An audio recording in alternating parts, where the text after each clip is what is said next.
Ny décentralisation moa zany de raha atao amin'ny teny malagasy de hoe fanapaha-pahefana ary everina fa fotoana tokoa zao a hitondrana an'izany hoe inona marina ny dikan'izany décentralisation zany. Tany a Frantsa ako a taona vitsivitsy dia nitokana centrale énergie solaire, panneau solaire tany amin'ny faritra Toulouse iny a zay manana valeur eo amin'ny 11 millions d'euros manodididina any amin'ny 200 milliards mahery ny vidin'izany fotodrafitrasa izay napetraka atao amin'ny commune telo no tompon'izany fotodrafitrasa izany. Fa rehefa tonga tany ako a dia anisan'ny tokana moa zany an'io toeran'io a ny maire anankitelo lay tompony a de ny tenako a dia ny sénateur an'izany faritra zany. Reo ihany izahay a no nitokana an'io fotodrafitrasa anisan'ny lehibe tany amin'ny faritra Toulouse iny. De eo anao zany mandinika hoe ny décentralisation amin'ny olona tsy nivola fotsiny ny havana satria eto amintsika amin'izao fotoana izao de misy olona mivohy be mihitsy hoe kely a ny vola any amin'ny commune na any amin'ny région ampiasaina fa lany any amin'ny état central ny vola ampiasaina. Mety marina tokoa zany raha ny sora-bola zay hitantsika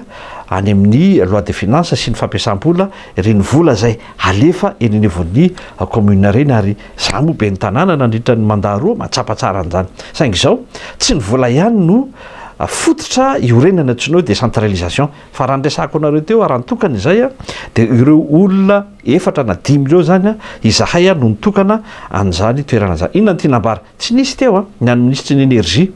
na ny député na ny premier ministre eny fa na de filohan'ny république ara tsy tonga nitokana an'izany toerana zany zay tena vola be no lany.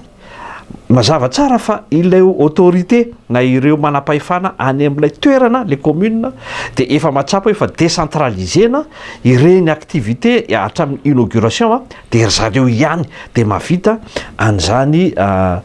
fandraisana sy ny fitokanany zavatra zany. Ary zay no tsara amantarana antsika ny amin'ny hoe mila mitandrana isika amin'ny dikany hoe décentralisation satria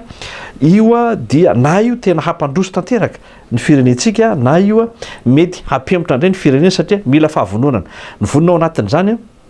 a de ny olona izay handray a ny fahaiza-manao rehetrarehetra na le antsoina hoe les transferts de compétences.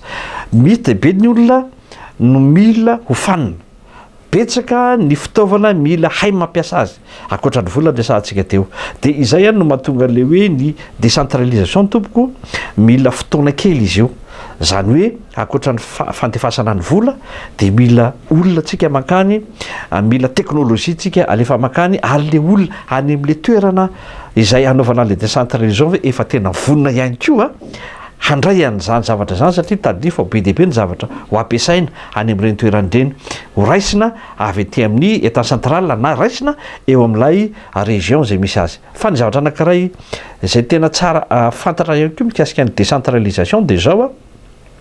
tadio fa na ho alefa any amin'ireo faritra na ny commune ara ny vola de tadio fa mbola ny état central foana no organe de contrôle. Fa io tsy vola zarazaraina fotsiny kory hoe ity ary ny anjaranareo ao amin'ny faritra zao, ty ny anjaranareo amin'ny commune na ty ny anjaranareo ny mivoaka tany fa ny état central tompoko de mafy be amin'ny contrôle ary tadio fa ny amerikanina de tena mafy be ry zareo na ny européenne amin'io fanarana ny vola izay alefa eny anivon'ny faritra na eny anivon'ny commune izay andefasan'ny fanjakana fohy be anireny famatsim-bola reny. Ka ny tinambara de zao ry havana tena ilaitsika décentralisation satria ahafahantsika mampandroso aingana ny firenena. Saingy zao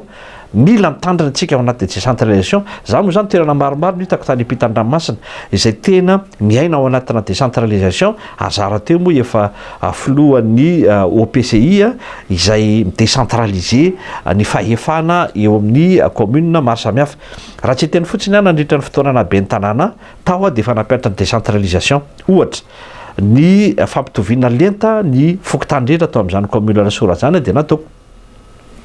ny borapokotany raha mijery anareo borapokotany roapolo satria roapolo isan'ny fokotany Taolasora de nataona hitovy daholo. Ny décentralisé zany hoe ny fanananao ny standardisation des services ho an'ny faritra rehetra zany de efa tokony ananan'ny olona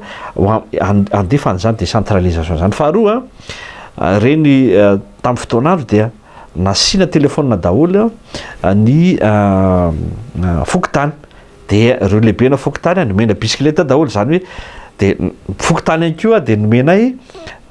sarcleuse satria zay moa mbola commune ambanivohitra ny Alasora nomena sarcleuse daholo ny fokotany 20 de eo ihany koa nitetika asa ho an'ny fanampiana ny ireo mpanjaitra sy mpanao taozavatra de ny fokotany 20 naparitaka ny famatsim-bola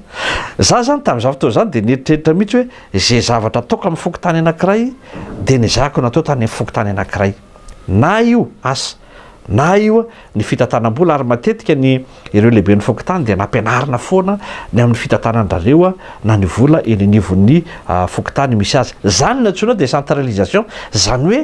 misy zavatra maro samihafa zay alefanao eny anivon'ny fokotany ary niezaka mihitsy nampitovy lenta ny zavatra mitranga any amin'ny faritra tahaka izao de ny zahako napetraka atao amin'ny faritra tahaka izao mba ahafahan'ny olona mandray an'izay zavatra hoe tena misy fiantraikany tokoa le décentralisation izay nataoko tamin'izany commune Alasora izany.